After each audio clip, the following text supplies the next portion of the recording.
Good morning mga Kalifarm. Ayan po, nagpiprepare tayo ng mga pagkain galing sa grocery, yung mga waste nila or expired. Actually, yung mga produktong ito, expired pa lang ng 1-2 buwan. Kaya, tsaka mga hindi naman sirain to. Kaya lang, sa pagkain, alam nyo naman, kailangan meron expiration date according to FDA or compliance sa FDA. So ayan po, meron tayong tinapay, yung piyaya, tapos meron tayong mushroom tempura, meron tayong mani at maniron, tapos meron tayong mga mais, yung mga cornic, tsaka yan, cornic.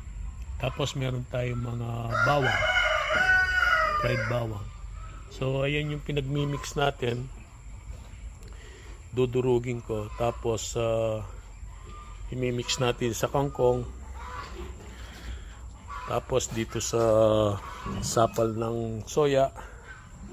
Ayan, marami tayong stock. Lahat ng mga drum na yan soya ang laman yan.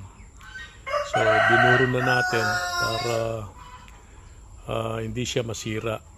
So merong asin yan, minimix sa asin. Kaya pag pinakain natin yung mga alaga natin, may kasama ng asin. And then syempre yung darak. Ayan, may mga stock din tayong darak. So yung mga pagkain andito, so good for 1 week. And then everyday kumukuha ng kangkong yung alaga ko or yung nagmamanage nitong aking mga baboy. Although kailangan pa rin na base sa experience ko, kailangan siyang tulungan at i-monitor kung nagagawa ng maayos yung trabaho natin.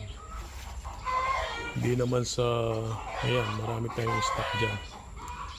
Sabi ko nga, good for more than a week. Siguro itong mga tinapay na to, almost mga 2 weeks abot pa. So pang 1 linggo na to. Itong mga waste na to, actually binibigay sa akin. Pero hindi naman natin to nakukuhang libre, as in libre. Ayan, meron din mga juice. Ayan, powder juice. Tapos mga chicharon.